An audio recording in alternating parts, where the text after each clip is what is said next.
Abu Obeida Youssef Al-Aanabi, one of the most high-ranking figures in Al-Qaeda in the Islamic Maghreb, has opened up to this channel. The jihadi leader, who is on the US's international terrorist watch list since 2015, spoke out about issues ranging from the peaceful demonstrations in his home country of Algeria to the relationship with the Islamic State group. He answered questions sent by France 24's jihadi movement specialist Wasim Nasser. Take a listen.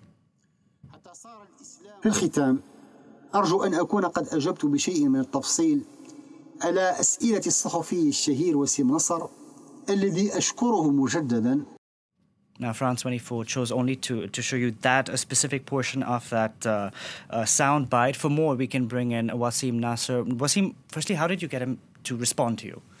Well, it was very long. I already had some contacts with some people inside Al-Qaeda and the Islamic Maghreb, and it was very long. It took many months in order for this to work out. So the idea was exposed because I already did this the same procedure with a senior figure from Al-Qaeda in the Arabic Peninsula in 2015, Nasr al-Ansi, and at the time Al-Ansi responded in video.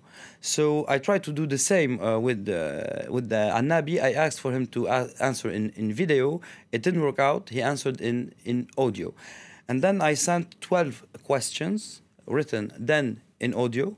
And it took many months for him to answer. At the beginning, he agreed to answer on 10 out of 12 questions.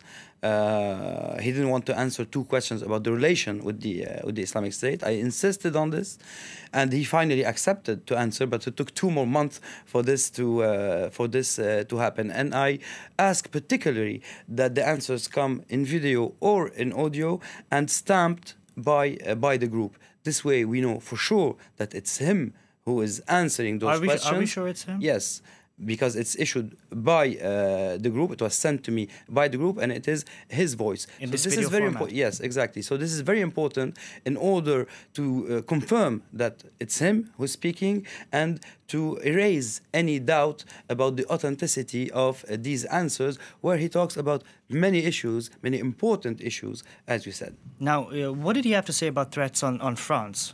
Well, actually, he said that the group has the right, as he says, to attack France at any time and any location that he chooses. And that was answering my question about, are they going to target France in the Sahel region as they usually do, or are they going to expand the attacks to France as the European country?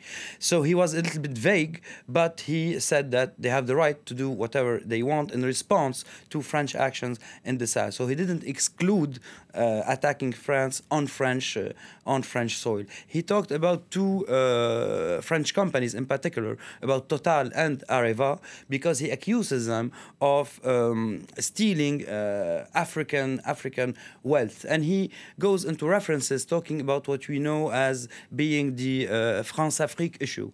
It's what happened after the colonial period, where France was upholding some African regimes, etc. And he makes also a parallel with what happened in Rwanda, quoting French officers.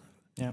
When they talk about the massacre of the Tutsi, who we talked about here at France 24 lately, and accusing actually France of doing the same ethnic, or creating the same ethnic tension today in central Mali between the Peul population and other populations. So we see that AQIM as a group is capitalizing on real issues ongoing in central Mali and on grievances against France, who are very old since the colonial period. Now, I want to ask you, what did he have to say about the French hostage Sophie Pétronin?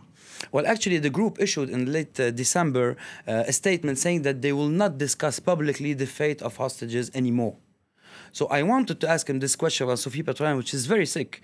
And the question was, why don't you release her since she is sick and since you consider her son and you praised his action to meet her and to liberate her? And he reiterated what they usually say, that it's France which is not allowing the negotiations. But the most important thing is that he talked about what he described as AQIM captives in the hands of local regimes, talking about elderly person, women, and even youngsters. So which tells us that they are willing maybe to negotiate the fate of Sophie Pétronin, not necessarily against ransom money, but maybe just by liberating some of their own from jails in the region, which is a real information today, because we know that the stakes aren't that high anymore. And he asks her family and the families of all hostages and the French government to reopen negotiations. So we are entering, maybe publicly at least, in a new phase where negotiations are possible. Okay, Wasim, thank you very much.